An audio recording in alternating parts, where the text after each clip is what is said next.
Hello everyone, today we will find the factors by division method. Last class you have learned how to find factors by multiplication.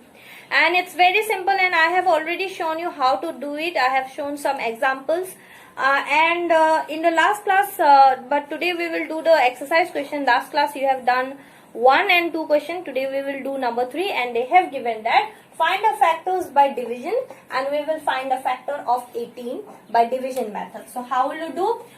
See, 1 and 18 are obviously 1 and the number itself are the factors.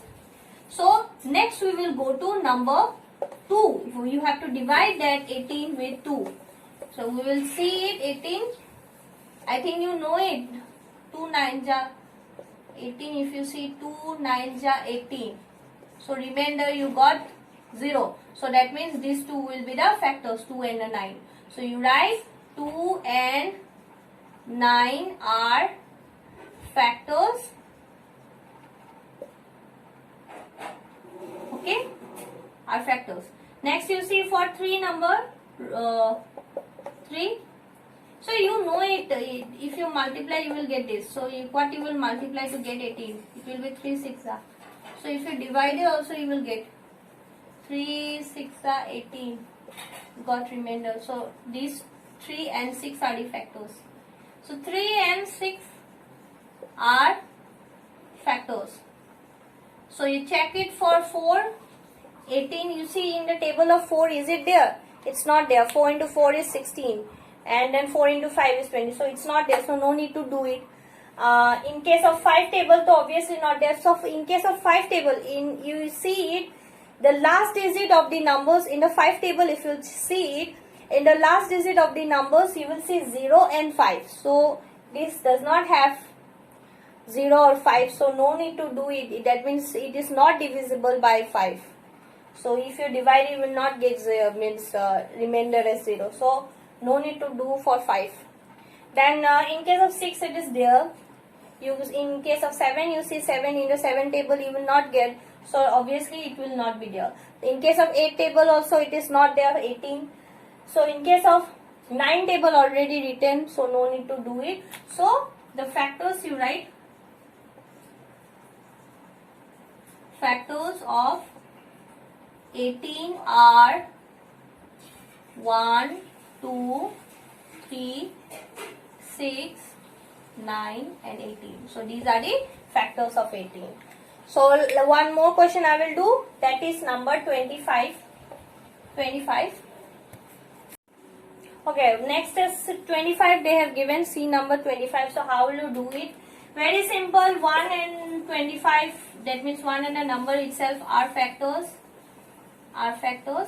Next you see, as the last digit contains 5, so obviously it will be in the 5 table. So 5 into 5 is 25.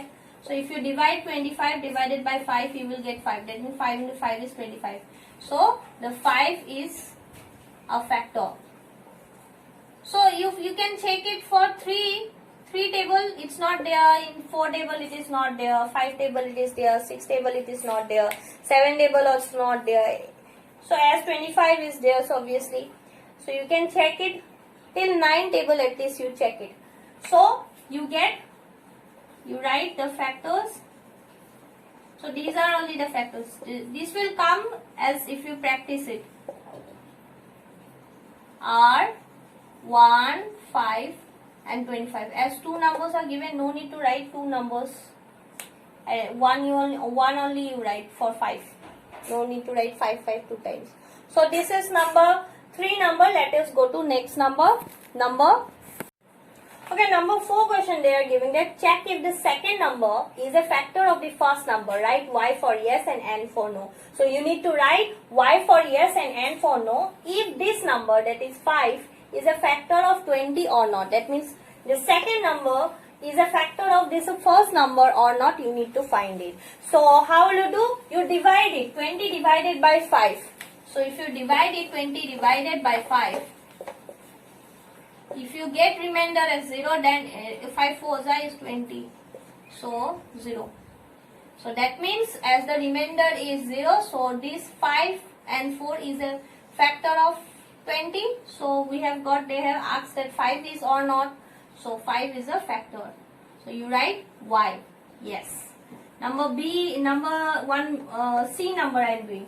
144 means 12. It's yes or no. So you check it, you divide it. 144, 12. 12 ones are 12.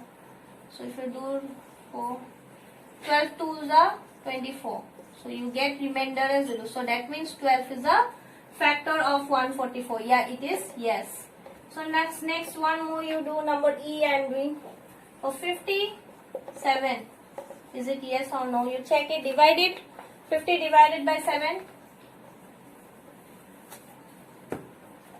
If you do divide it, 50 divided by 7.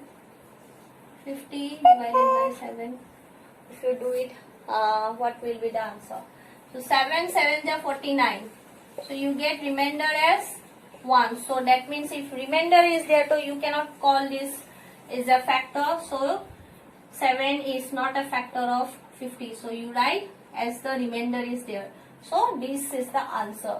So I think you can do number 4 very simple. You need just have to divide it and see it is, if you get the remainder as 0, that means it's a factor. If remainder is other numbers other than 0, then you have to write and that means no, that means it's not a factor.